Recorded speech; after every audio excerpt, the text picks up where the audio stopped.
सभी को मेरा नमस्कार। आज जो हमारा चैप्टर हमारा 5वां है, जिसका शीर्षक है मिठाई वाला और जिनके लेखक हैं हमारे भगवती प्रसाद वाजपेयी जी। और ये हमारी कहानी विधा में लिखी गई है, जिसमें ये मिठाई वाला जो हमारा ये पाठ है, इसमें एक ऐसे व्यक्ति के बारे में बताया गया है कि जो गलियों में घूम घूम के खिलौने बेचता है, कभी वो बाँसुरी बेचता है, कभी मिठाई बेचता है। मगर हम हमारे आस-पास कई लोग घूमते फिरते रहते हैं, कुछ ना कुछ काम करते रहते हैं, मगर उनके मन में क्या है, किस वजह से वो काम कर रहे हैं, हमें नहीं पता होता कि उनके मन में क्या चल रहा है। किस प्रकार की उनकी जो मन में कैसी वेदना है कि वो ऐसा काम कर रहे हैं, क्यों काम कर रहे हैं ऐसा। और कि हमें अपने आस-पास के लोगों का हाल-चाल पूछ लेना चाहिए, वो किस तरह से हैं, वो उनके मन में क्या चल रहा है।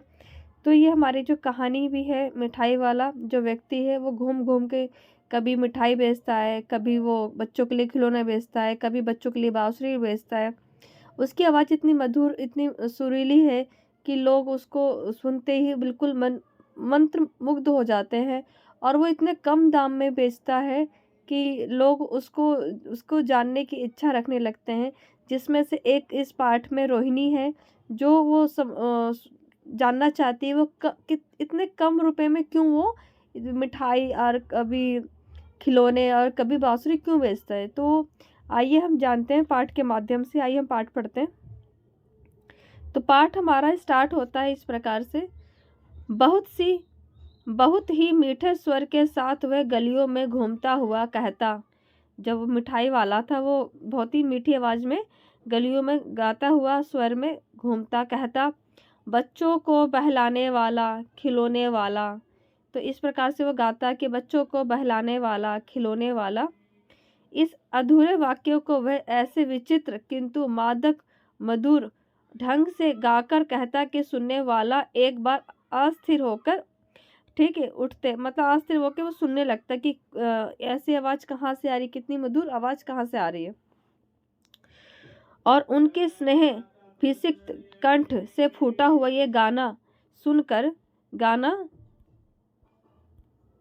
ठीक है, गाना ये सुनकर निकट के मकानों में हलचल मच जाती और छोटे-छोटे बच्चों को अपनी गोद में लिए युवतियाँ चिकों से उठाकर छज्जों पर नीचे झाँकने लगती। मतलब कि जो भी महिलाएँ घर में रहती थी, जो भी युवतियाँ घर में रहती थीं, वो क्या करती हैं, जो छज्जा होता है तो उसपे जो मतलब चादर टाइप में जो चटाई टाइप में नहीं होती है, उसको क्या कहती है, उठा के वो नीचे गली में झाँकने लगती। और गलियों और उनके अंतर्व्यापी छोटे-छोटे उद्यानों में खेलते और इठलाते हुए बच्चों का झुंड उसे घेर लेता। और तब खिलौने वाला वहीं बैठ खिलौनों की पेटी खोल देता। तो लेखक बताना चाहते हैं कि जब मिठाई वाला जब वो गलियों में आता, तो जो बच्चे गली में खेलते या छोटे-छोटे पार्कों में खेलते, तो इधर-उधर झुंड बना के क्या करते, उसके पास आ जाते। और जब खिलौने वाले के पास आ जाते, तो खिलौने वाला क्या करता, वहाँ बैठ जाता और अपनी खिलौने की पोटली खोलता। आगे देखेंगे हम। बच्चे बच्चे खिलौने देखकर पुलकित हो उठते हैं, मतलब खुश हो जाते हैं। खिलौने देख क्या हो जाते हैं, खुश हो जाते हैं, पुलकित हो जाते हैं, खुश हो जाते हैं। वे पैसे लाकर खिलौने का मोल-भाव करने लगते हैं। बच्चे क्या करते हैं, अपने घर से पैसे लाते और जो खिलौने वाले से क्या करते हैं, मोल-भाव करने लगते हैं। तो अपने प्यारी-सी आवाज़, छोटे-छोटे बच्चों की जो आवाज़ कैसे तुतला-सी आवाज़ होती है ना, वैसा ही यहाँ पे कहानी में उन वाक्यों का प्रयोग किया गया बहुत सुंदर ढंग से। आइए देखते हैं। तो बच्चे पूछते हैं, "इसका दाम क्या है?" मतलब बच्चे तुतला की आवाज़ में बोलते हैं, "इसका दाम क्या है?" तो "ऑल इच का दाम, ऑल इच का।" तो खिलौने वाले बच्चों को देखता और उनकी नन्ही-नन्ही उँगलियों से पैसे ले लेता और बच्चों की इच्छा अनुसार उन्हें खिलौने दे देता। खिलौने लेकर फिर बच्चे उछलने कूदने लगते और तब फिर खिलौने वाला उसी प्रकार गाकर कहता, बच्चों को बहलाने वाला, खिलौने वाला। तो इस तरह से वो जब वहाँ पे खिलौने देता, तो उस प्रकार से बच्चे को मतलब खिलौने वाला कहने लगता है कि बच्चों को बहलाने वाला, खिलौने वाला। और यहाँ पे सागर की हिलोर की भांति उसका मादक गान, ठीक है, गली भर में मकानों में इस ओर से उस ओर तक लहराता हुआ पहुंचता, खिलौने वाले आगे बढ़ जाता। ये कहना है यहाँ पे कि जब वो खिलौने वाला जब गाना गाता वो कि तो इसका जो आवाज़ होती है जैसे सागर की लहरों की तरह क्या एक गली से दूसरी गली में वो आवाज़ पहुंचने लगती और खिलौने वाले आगे बढ़ता जाता और आवाज़ क्या पूरे गलियों में गूंजने लगती। जैसे कैसे गूंजते, जैसे सागर की जो लहरें जैसे हिलोरे मारती है उस प्रकार से। तो आगे देखेंगे यहाँ पे, राय विजय बहादुर के बच्चे भी एक दिन खिलौने लेकर घर आए। मतलब यहाँ पे एक व्यक्ति का नाम है विजय बहादुर, तो उनके बच्चे खिलौने लेकर घर आए। वे दो बच्चे थे, चुन्नू और मुन्नू। कौन से बच्चे थे? दो बच्चे थे, चुन्नू और मुन्नू। चुन्नू जब खिलौने लेके आया तो बोला, मेला घोला कैसा छुंदल है। मतलब तोतली आवाज़ में बोलता है कि मेरा जो मेला घोला कितना कैसा छुंदल है। तो मुन्नू बोला ऑल देख लो मेला कैसा छुंदल है।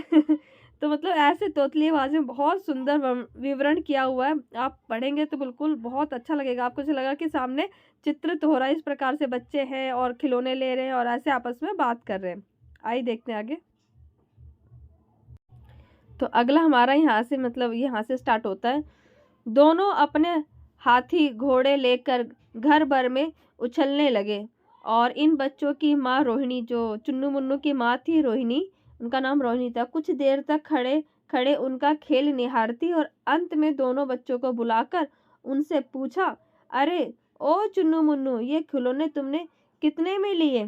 तो माँ उनसे पूछती है कितने में खिलौने लिए? तो मुन्नू बोलता है 2 पैसे में खिलौने वाले ने दे गए।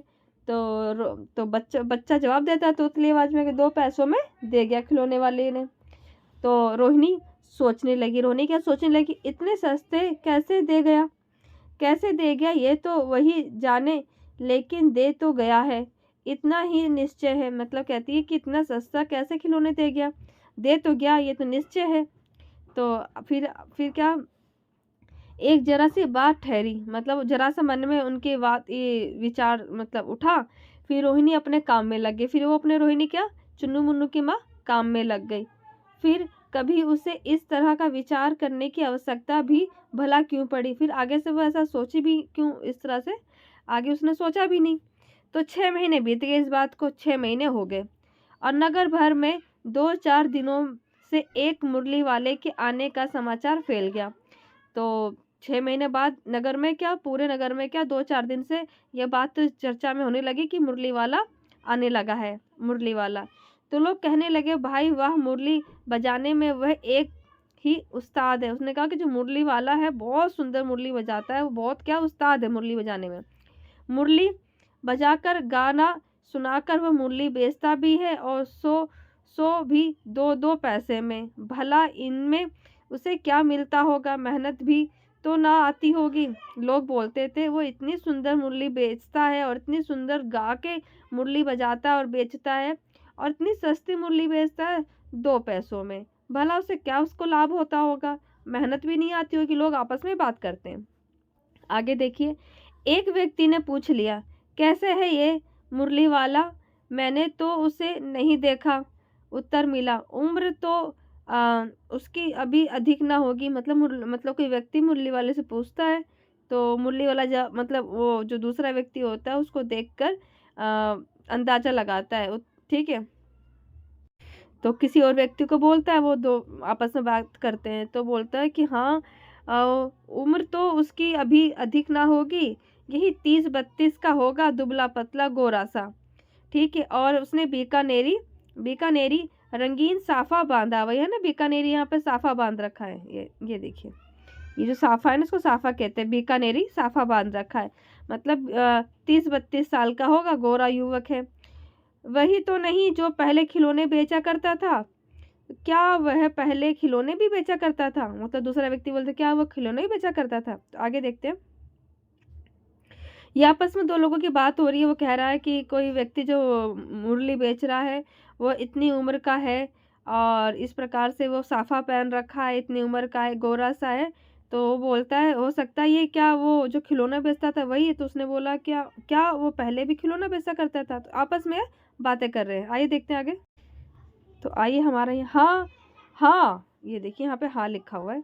हाँ, जो आकर प्रकार तुमने बताया उसी प्रकार का वह भी था। उसने कहा कि हाँ, जो तुम बता रहे उसी प्रकार का वो व्यक्ति भी था, तो वही होगा। पर भाई वह तो उस्ताद है, उन्होंने कहा वह तो उस्ताद है। प्रतिदिन इसी प्रकार वह मुरली वाले की चर्चा होती रही, मतलब गलियों में चर्चा होती रही उसकी। प्रतिदिन नगर के कि प्रत्येक गली में उसका मादक मृदुल स्वर सुनाई पड़ता। बच्चों को बहलाने वाला, मुरलिया वाला, मतलब कि इस तरह से पहले खिलौने वाला बोलता था, खिलौने बेचता था, अब मुरली बेचता तो मुरलिया वाला हो गया। ठीक है, इस प्रकार से उसकी इतनी सुंदर आवाज़ थी, इतनी अच्छी मधुर आवाज़ थी। ठीक है, तो वो कहता था बच्चों को बहलाने वाला, मुरलिया वाला। तो आगे देखेंगे यहाँ पे रोहिणी ने, ठीक है, यहाँ पे रोहिणी ने भी मुरली वाले का यह स्वर सुना। तुरंत ही उसे खिलौने वाले का स्मरण हो गया। उसने मन ही मन कहा खिलौने वाला भी इसी गाकर गाकर खिलौने बेचा करता था। रोहिणी बोली, जब उसको मुरली वाले की आवाज़ सुनाई दी तो उसके मन में याद आया कि खिलौने वाला भी इसी प्रकार से गा गा के खिलौने बेचा करता था। रोहिणी उठकर अपने पति विजय बाबू को पास गई और जरा उस मुरली वालों को बुलाओ तो चुन्नू मुन्नू के लिए ले लूं। अपने पति से कहती है कि मुरली वालों को बुला लो, मैं चुन्नू मुन्नू के लिए मुरली ले लूं। क्या पता ये फिर इधर आए ना आए, वे भी जान पड़ता है पार्क में खेलने निकल गए। मतलब वो कह रही है कि जो चुन्नू मुन्नू थे, लगता है कि वो पार्क में खेलने निकल गए। तो उधर रोहिणी का जो पति विजय बहादुर एक समाचार पत्र पढ़ रहे थे और उसी तरह उसे लिए हुए वह दरवाजे पर आकर मुरली वाले से बोले, क्यों भाई, किस तरह से देते हो मुरली? वो अब बात करने लगा, मतलब विजय बहादुर जी मुरली वाले से। किसी की टोपी गली में गिर पड़ी, किसी का जूता पार्क में छूट गया और किसी की सोधनी पजामा ही ढीली होकर लटक आई। इस तरह दौड़ते और हाँफते बच्चे, आगे देखेंगे बच्चे, देखिए आगे देखते हैं। ठीक है, तो यहाँ पे देखेंगे ठीक दौड़ते हुए बच्चों का झुंड आ गया। झुंड आकर पहुंचा और एक स्वर से सब बोल उठे, हम भी लेंगे मुरली, मतलब तोतली आवाज में, हम भी लेंगे मुरली, हम भी लेंगे मुरली। तो मतलब लेंदे मुरली, लेंदे मुरली। तो मुरली वाला हंस के, मतलब गदगद होके बोलता है, खुशी से बोलता है, सबको देंगे भैया, लेकिन जरा रुको तो, ठहरो, एक एक को देंगे, देने दो। अभी इतनी जल्दी हम कहीं लोटे थोड़े ही जाएंगे, बेचेंगे, बेचने तो आए ही हैं। और ये भी इसी समय मेरे पास एक दो नहीं, पूरी 57 है बाबू, 57। बाबूजी, क्या पूछा था आपने, कितने में दी? तो यहाँ पे आप इस प्रकार से देखेंगे, यहाँ पे बच्चे आ जाते हैं, बच्चों का झुंड आता है और उसको देख के मुरली वाला खुश होता है और मुरली वाले से सब बच्चे बोलते हैं, हमको भी देंगे, मतलब कि वो तोतली आवाज़ें बोलते हैं, हम भी लेंगे मुरली, हम भी लेंगे। तो वो मुरली वाला बोलता है सबको मिलेगी, टेंशन, मतलब सब परेशान ना हो, सबको मिलेगी, बहुत सारी मुरली आई है। तो इसी बीच में वो बोलता है मेरे पास पूरी 57 मुरलियाँ हैं। तो इसके बाद बोलता है कि मुरली वाला कि हाँ बाबूजी, आप कुछ कह रहे थे, क्या पूछा था आपने, कितने में दी? दी तो वैसे 3-3 पैसे के हिसाब से है, पर आपको 2-2 पैसों में ही दे दूंगा। मुरली वाला बोला कि वैसे तो मैं 3-3 पैसों में हिसाब से दे रहा हूँ, तो मैं आपको 2 पैसों में ही दे दूंगा। विजय विजय बाबू भीतर, ठीक है, विजय बाबू भीतर बाहर दोनों रूप में मुस्कुरा दिए, मतलब विजय बाबू अंदर और बाहर से दोनों से मुस्कुरा दिए और मन ही मन कहने लगे, कैसे है, देता तो सबको इसी भाव से है, पर मुझ पर उल्टा एहसान लाद, मुझ पे क्या उल्टा एहसान लाद रहा है। फिर बोल, मतलब मन ही मन बोल रहा है वो अंदर, कि अंदर अंदर मुस्कुरा भी रहा है अंदर बाहर, और बोल रहे हैं कि एक तो सबको 2 पैसों में देता है और मुझको और 2 पैसों में देकर मुझे उल्टा एहसान लाद रहा है। और फिर बोले, तुम लोगों की झूठ बोलने की आदत होती है, देते होंगे सभी को, देते होंगे सभी को कि 2-2 पैसों में, पर एहसान का बोझा मेरे ही ऊपर लाद रहे हो। मतलब जो विजय बहादुर है, ठीक है। विजय बाबूजी वो इस प्रकार से कहते हैं कि सबको तो तुम 2-2 पैसे में देते हो, मगर मेरे पे 2 पैसों में बोल के मेरे पे क्या एहसान लाद रहे हो।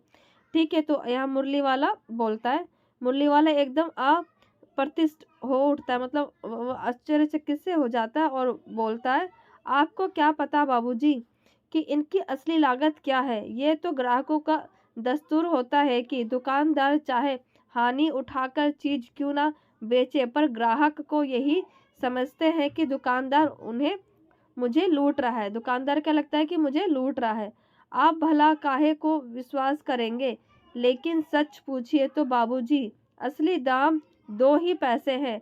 आप कहीं से 2 पैसे में ये मुरली नहीं पा सकते। मैंने तो पूरी 1000 बनवाई थी, तब मुझे 1 भाव में पड़ी। तो मुरली वाला इस प्रकार से बताता है कि वो असली कीमत इसकी 2 ही पैसे है। उसने जब इतनी हजारों बनवाई थी तब जाके उसको 2 पैसे की पड़ी। ठीक है, तो विजय बाबू बोले, अच्छा मुझे ज़्यादा वक्त नहीं है, जल्दी से 2 ठो निकाल दो। बाबूजी बोले कि अच्छा मेरे पास ज़्यादा वक्त नहीं है, 2 ठो निकाल दो, मतलब 2 मुरली निकाल दो। 2 मुरलियाँ लेकर विजय बाबू फिर मकान के भीतर पहुंच गए और मुरली वाला देर तक उन बच्चों के झुंड में मुरलियाँ बेचता रहा। तो वो तो विजय बाबू लेके चले गए अंदर मकान में मुरली, और इसके बाद क्या मुरली वाला क्या झुंड में, बच्चों के झुंड में मुरलियाँ बेचता रहा। और उसके पास कई रंग की मुरलियाँ थी। बच्चे जो रंग पसंद करते मुरली वाला उसी रंग की मुरली निकाल के देता, और यही बड़ी अच्छी मुरली है, तुम यही ले लो बाबू। राजा बाबू तुम्हारे लायक तो बस यही है। मतलब मुरली वाला बच्चों को अच्छे से बहलाता कि ये तुम्हारे लायक मुरली है, तुम ले लो, बस तुम्हारे लिए यही है। हाँ भैया तुमको यही देंगे। मतलब मुरली वाला बच्चों को बोलता, हाँ भैया तुमको यही देंगे, ये लो, तुमको वैसे वैसे ना चाहिए ये। आइए देखते हैं आगे। नारंगी रंग की, अच्छा वही लो। तो बोलता है कि मुझे नारंगी रंग की चाहिए। तो बोलता है अच्छा वही लो। ले ले आए पैसे। तो बोलता है ले आए पैसे, अच्छा ये लो तुम्हारे लिए, मैंने पहले से ही ये निकाल रखी है। ठीक है, और तुमको पैसे नहीं मिले। तो दूसरे बच्चे बोलते तुमको पैसे नहीं मिले, तुमने अम्मा से ठीक से तरह से मांगा ना होगा। धोती पकड़ के पैरों में लिपट कर अम्मा से पैसे मांगते जाते तो बाबू हाँ हाँ मांगे जाते तो बाबू हाँ फिर जाओ। मतलब बच्चे से बोलते बाबू फिर जाओ, अब की बार मिल जाएंगे। और दुन्नी है तो क्या हुआ, ये लो पैसे वापस लो, ठीक हो गया है ना हिसाब, मिल गए ना पैसे। देखो मैंने तरकीब बताई। अच्छा अब तो जब किसी पे पैसे नहीं होते थे क्या होता था, उनको मुरली दे देते थे, उल्टा उनका पैसा वापसी कर देते थे और बोलते थे ना अब हिसाब बराबर हो गया। तो इस प्रकार से बच्चों से कहते थे ना अच्छी तरकीब निकाली। अब अच्छा अब तो किसी को नहीं लेनी, सब ले चुके हैं, तुम्हारी माँ के पास पैसे नहीं। मतलब बोलते हैं कि तुम्हारी माँ के पास पैसे नहीं, अच्छा तुम भी ले लो। मतलब जब किसी के पास बिल्कुल पैसे नहीं, 2 अन्नी भी नहीं होता था, तो बोलते तुम्हारी मम्मी के पास पैसे नहीं, ये लो तुम भी मुरली ले लो, अच्छा तुम भी ये ले लो, अच्छा अब मैं चलता हूँ। इस तरह मुरली वाला फिर आगे बढ़ जाता है। मुरली वाला क्या आगे बढ़ जाता है। तो आगे यहाँ पे देखेंगे, आज अपने मकान में बैठी हुई रोहिणी मुरली वाले की सारी बातें सुनती रही। आज भी उसने अनुभव किया कि बच्चों के साथ इतने प्यार से बातें करने वाला फेरी वाला पहले कभी नहीं आया। फिर वह सौदा भी कैसे सस्ता बेचता है भला, आदमी जान पड़ता है समय की बात है। बेचारा इस तरह मारा मारा फिरता है, पेट जो ना कराए सो थोड़ा। इसी समय मुरली वाले का क्षीण स्वर दूसरी निकट की गली से सुनाई पड़ा। यहाँ बच्चों को बहलाने वाला मुरलिया वाला। रोहिणी इसे सुनकर मन ही मन कहने लगी, ये स्वर कैसा मीठा है इसका। बहुत दिनों तक रोहिणी मुरली वाले का मीठा स्वर और उसके बच्चों के प्रति स्नेह सिक्त बातें याद करती, और महीने के महीने आए और चले गए, फिर मुरली वाला न आया। फिर धीरे धीरे उसकी स्मृति क्षीण हो गई। मतलब धीरे धीरे उसकी स्मृति मतलब कम हो गई और याद नहीं रहा उस चीज़ का। इसमें कि मुरली वाला कितने मतलब प्यार से बच्चों से बातें करता था, और प्यार से मुरली बेचना या खिलौने बेचना, चाहे उस पे पैसे बच्चों पे हो या ना हो, चाहे सस्ते में बेचना हो, इस तरह से बच्चों के साथ उसका बहुत अच्छा व्यवहार था। ये सारी चीज़ें रोहिणी देख रही थी और मनी मन वो याद रख रही थी कि हाँ, मगर जब से जैसे महीने बीतते गए, उस जो मिठाई मुरली वाले की क्या स्मृति क्षीण मतलब कम होती गई। तो आगे देखेंगे यहाँ पे। अब 8 मास बाद मतलब 8 महीने बाद क्या हुआ, सर्दी के दिन थे। रोहिणी स्नान करके मकान की छत पर चढ़कर, ठीक है, अजलुम्बित मतलब अजनुलुम्बित केस राशि सुखा रही, मतलब अपने जो उसके लंबे केस थे वो क्या कर रही थी, सुखा रही थी। और इसी समय नीचे की गली में सुनाई पड़ा बच्चों को बहलाने वाला मिठाई वाला। तो इस प्रकार से एक आवाज़ गूंजने लगी। आगे देखेंगे। तो यहाँ पर मिठाई वाले का स्वर उसके लिए परिचित था। झट से रोहिणी ने नीचे उतर आई, मतलब जब मिठाई वाला बोलने लगा बच्चों को बहलाने वाला मिठाई वाला, तो रोहिणी को ये स्वर याद आने लगा कि ये स्वर मैंने सुना हुआ है। तो उसी समय उसके पति मकान में नहीं थे, उस समय उसके पति मकान में नहीं थे। हाँ, उनकी वृद्ध दादी थी, हाँ उनकी जो बूढ़ी दादी थी। रोहिणी उनके निकट आकर बोली, दादी चुन्नू मुन्नू के लिए मिठाई लेनी है, जरा कमरे में चलकर ठहराओ, मैं उधर कैसे जाऊं, कोई आता ना हो, जरा हटकर मैं भी चिक चिक की ओट में बैठूंगी। चिट मतलब ये दिख रहा है ना, ये चिट मतलब उसके पीछे मैं बैठ जाऊंगी। दादी उठकर कमरे में आकर बोली, ए मिठाई वाले इधर आना। मिठाई वाला निकट आकर बोला, कितनी मिठाई दूं माँ, ये नए तरह की मिठाई है, रंग बिरंगी, कुछ खट्टी कुछ कुछ मीठी, जायकेदार, बड़ी देर तक मुंह में चिटकी टिकटती है और जल्दी नहीं घुलती। बच्चे बड़े चाव से चूसते हैं और इस गुण के सिवा ये खांसी भी दूर करती है। कितनी दूं, चटपटी चपटी गोल या पहलदार गोलियां, पैसे की 16 देता हूँ। तो इस प्रकार से वो अपनी मिठाइयों का वहाँ पे बताने लगा विशेषता है कि वो रंग बिरंगी है, कुछ खट्टी है, कुछ मीठी है, कुछ जायकेदार है, और कि कोई कुछ जैसे कि कुछ होती मुंह मुंह में टिकटती है और कुछ मुंह में घुलती नहीं है। बड़े चाव से बच्चे चूस चूस के खाते हैं और इसके साथ साथ वो खांसी को भी दूर करती है। गोल भी है, चपटी भी है, पहलदार भी है। तो वो क्या करता है, मैं कि 16 पैसे में देता हूँ, जो क्या लिखा, पैसे की 16 देता हूँ, मतलब पैसों में 16 देता हूँ। इस प्रकार से यहाँ मोल भाव करा जा रहा है। तो आइए देखते हैं आगे। दादी बोली, 16 तो बहुत कम होती है, भला 25 तो दे दे। मिठाई वाला, नहीं दादी अधिक नहीं दे सकता, इतना भी देता हूँ। ये अब मैं तुम्हें क्या खैर, मैं अधिक नहीं दे सकूंगा। रोहिणी दादी के पास ही बैठी थी, बोली, दादी फिर भी काफ़ी सस्ते दे रहे हैं, 4 पैसे की ले लो, ये पैसे पैसे रहे। मिठाई वाला मिठाइयाँ गिनने लगा। मिठाई वाला क्या मिठाई गिनने लगा। तो 4 ही दे दो। अच्छा 25 नहीं, सही 20 ही दे दो। तो दादी मोल भाव करने लगी, अच्छा 25 नहीं तो 20 ही दे दो। अरे हाँ, मैं बूढ़ी हो गई, मोल भाव अब मुझे ज़्यादा करना आता भी नहीं। मतलब दादी अम्मा कहने लगी, हाँ मैं बूढ़ी हो गई, मुझे मोल भाव करना ज़्यादा नहीं आता। कहते हुए दादी के पोपले मुंह से जरा सी मुस्कुराहट फूटी, मतलब उनका जो मुंह था अंदर चुचकाव टाइप में, तो वो उनसे मुस्कुराहट आने लगी। रोहिणी ने दादी से कहा, दादी इससे पूछो, तुम इस शहर में और भी कभी भी आए थे या पहली बार आए हो। तो यहाँ ये निवासी हो या तुम कहीं और, मतलब तुम हो या नहीं, मतलब यहाँ की निवासी हो या नहीं हो। तो दादी को रोहिणी बोलती है कि आप पूछो कि वो पहले भी आ चुके हैं यहाँ पर, कि यहाँ के निवासी है कहीं और के हैं। तो दादी के इस कथन को दोहराने की चेष्टा की ही थी, मतलब दादी बोलने ही जा रही थी, तो मिठाई वाले ने उत्तर दिया, पहली बार नहीं, और भी कई बार आ चुका हूँ। उसने बोला, मैं पहली बार नहीं आया हूँ, और भी कई बार आ चुका हूँ। रोहिणी चिक की आड़ ही से बोली, मतलब जो पीछे की एक आड़ी थी उसी के पीछे से बोली, पहले यही मिठाई बेचते हुए आए थे या कुछ और चीज़ लेके आए थे। तो रोहिणी बोलती कि मिठाई लेके आए थे, कुछ और चीज़ लेके आए थे।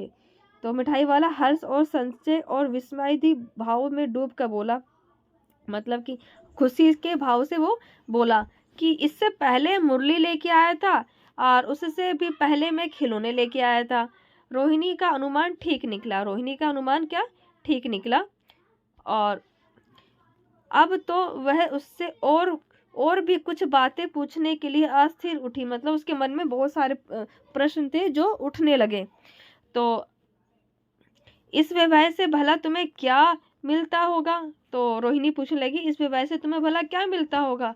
वह बोला, मिठाई वाला बोला कि मिलता भला क्या है, यही खाने भर को मिल जाता है, कभी नहीं मिलता, पर तो संतोष, धीरज और कभी कभी असीम सुख जरूर मिलता है, और यही मैं चाहता हूँ।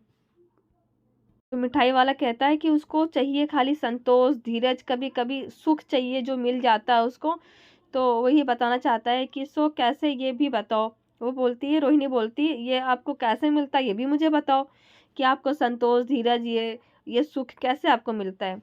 अब व्यर्थ उन बातों की क्या चर्चा करूं? वो जो मिठाई वाला बोलता है कि व्यर्थ बातों की क्या चर्चा करूं, उन्हें आप जाने ही दो, उन बातों को सुनकर आप दुख ही होगे। कहते हैं कि मिठाई वाला बोलता है कि आप जान के क्या करोगे, मेरी बात जान के आप दुखी हो जाओगे।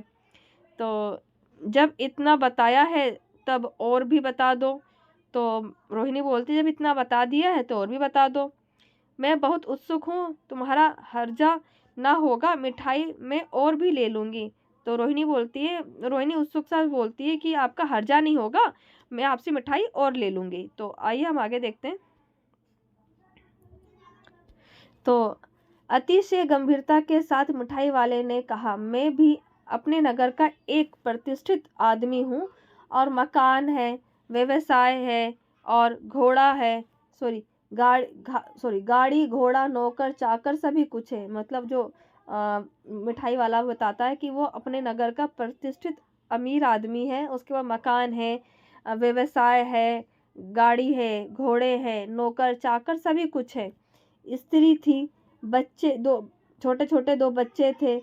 मेरा मेरा वह सोना सा घर, बाहर संपत्ति का वैभव, भीतर सांसारिक सुख। स्त्री सुंदर थी, मेरे प्राण भी थी, बच्चे ऐसे सुंदर थे जैसे सोने के सजीव खिलौने। उनकी खेलनियों के बारे में घर में कोलाहल मचा रहता था। समय की गति और विधाता की लीला अब कोई नहीं है। तो मिठाई वाला बोलने लगा कि मैं अपने शहर का बहुत ही प्रसिद्ध व्यक्ति था, जो मेरे पास में अमीर भी था, घोड़ा गाड़ी नौकर चाकर सब कुछ थे, मेरी स्त्री थी, मेरे छोटे छोटे दो बच्चे थे, और वो उनका घर बहुत ही सुख शांति से भरा हुआ था। और जब बच्चे खेलते थे तो सारे कोने जैसे कोलाहल से बच्चों के भरा रहता था। मगर भगवान की जो लीला थी वो अलग ही कुछ थी। अब कोई नहीं, अब उनके पास कोई भी नहीं है, ना बच्चे हैं ना उनकी पत्नी है। दादी प्राण निकलने नहीं निकलते, मतलब बोलते हैं कि मिठाई वाला बोलता है कि दादी प्राण निकलने को निकलते नहीं, मतलब मरना चाहता है फिर भी मर नहीं पाता। मतलब वो अपने जो चाहता है कि मेरे प्राण निकल जाए मगर निकल नहीं पाते, इसलिए अपने उन बच्चों को खोज में निकलता हूँ। मतलब कहता है कि मैं उन बच्चों को, अपने बच्चों को खोज में निकला हूँ। मतलब क्या, जो मैं गली गली में बच्चों को मिठाई, कभी मुरली, कभी खिलौने बेचता हूँ, तो उनकी खोज में निकला हूँ। वे सब अंत में होंगे तो यहीं कहीं होंगे। आखिर वो कहता कि अंत में होंगे या यहीं कहीं होंगे, आखिर कहीं ना जन्मे ही होंगे। उन्होंने कहा कहीं ना कहीं तो जन्मे होंगे, कहीं ना कहीं तो उन्होंने जन्म लिया होगा। तो उस तरह रहता हूँ घुल मिल कर। ठीक है, वो कहता मैं वो उसको लगता है कि मेरे बच्चे को जन्म हुआ होगा, तो मैं इन्हीं में घुल मिल के रहता हूँ और घुल मिल कर मरता रहता हूँ। मतलब मरता हूँ, मतलब इतने, मतलब कि वो अपना प्राण निछावर करता हूँ उन बच्चों के बीच में, कि उतने खुशी से रहता है, वो बेचता है। तो इस तरह से मुझे सुख और संतोष के साथ मरूंगा। कहता मैं इसी संतोष के साथ और सुख के साथ मरूंगा। और इस तरह के जीवन में कभी कभी उन बच्चों की एक झलक सी मिल जाती है, ऐसा जान पड़ता है जैसे कि इन्हीं में उछल कूद कर हंस खेल रहे हैं। उन्होंने बोला कि उनके उछल उछल कर हंस खेल रहे हैं, वैसे पैसों की कमी थोड़ी ही है। उन्होंने कहा पैसों की कमी नहीं है और आपके दया से पैसे तो काफ़ी हैं, जो नहीं है इस तरह उसी को पा सकता हूँ। कोई पैसे तो बहुत कुछ है मगर जो पा नहीं सकता मैं, इसलिए मैं घूमता रहता हूँ और आपके दया से तो पैसे काफ़ी हैं और जो नहीं है इस तरह उसी को पा जाता हूँ। जो मतलब कि जो मेरे पास नहीं है उसी तरह मैं वो पा जाता हूँ। रोहिणी ने अब मिठाई वाले की ओर देखा और उसकी आंखें हाँ, उसकी आंखें आंसुओं की तरह है, मतलब उसकी आंखों में क्या आंसू थे। और इसी तरह चुन्नू मुन्नू आ गए और रोहिणी से लिपट कर उसका आंचल पकड़ के बोले, अम्मा मिठाई तो मुझसे लो। और यह कहकर तत्काल कागज की 2 पूड़ियाँ मिठाई वाले से भरी मिठाई वाले ने चुन्नू मुन्नू को दे दी। तो जब चुन्नू मुन्नू आते हैं माँ और अम्मा से मिठाई मांगते हैं तो मिठाई वाला बोलता है कि मुझसे लो, तो चुन्नू मुन्नू को मिठाई दे देते हैं। और रोहिणी ने भीतर से पैसे फेंके, तो रोहिणी ने क्या भीतर से क्या पैसे दिए। तो मिठाई वाले ने पेटी उठाई और कहा, अब इस बार ये पैसे ना लूंगा। उसने कहा मैं इस बार पैसे ना लूंगा। दादी बोली, अरे अरे ना ना, आप अपने पैसे लिया जा भाई। तब तक आगे फिर सुनाई पड़ा उसी प्रकार का मादक मृदुल स्वर में, बच्चों को बहलाने वाला मिठाई वाला। इस प्रकार से वो पैसा नहीं लेता और चला जाता है और अपने स्वर में गाते हुए आगे अपने और बच्चों को ढूंढने के लिए, ताकि अपने बच्चों को उन बच्चों के किलकारियों में खेल में वो अपने को देख सके और संतोष प्राप्त कर सके। तो ये चैप्टर जो हमारा था ये ख़त्म हो चुका। कहानी जो थी भगवती प्रसाद जी ने बहुत ही सुंदर लिखा है इन्होंने। एक एक हमें आसपास के व्यक्तियों के भी बारे में पूछ लेना चाहिए कि उनके मन में किस प्रकार की भावना चल रही है, किस प्रकार की पीड़ा है। तो आप देखेंगे कि वो अच्छे खासे घर से भी है, फिर भी उनके मन में इतना संतोष चाहिए था, वो भी बच्चों के लिए। तो उन्होंने क्या किया, उन्होंने जा जा के गलियों में खिलौने, कभी मिठाई, कभी मुरली बेची और वो जो संतोष था बच्चों को देख देख के जीने का उन्होंने लिया। तो ये चैप्टर हमारा ख़त्म हो जाता है और आप सबको बहुत बहुत धन्यवाद इतने प्यार और सपोर्ट के लिए। इसे सपोर्ट करते रहे और आगे बढ़ते रहे। आप सबका दिन शुभ रहे। Thank you. आगे हम अगला चैप्टर करेंगे।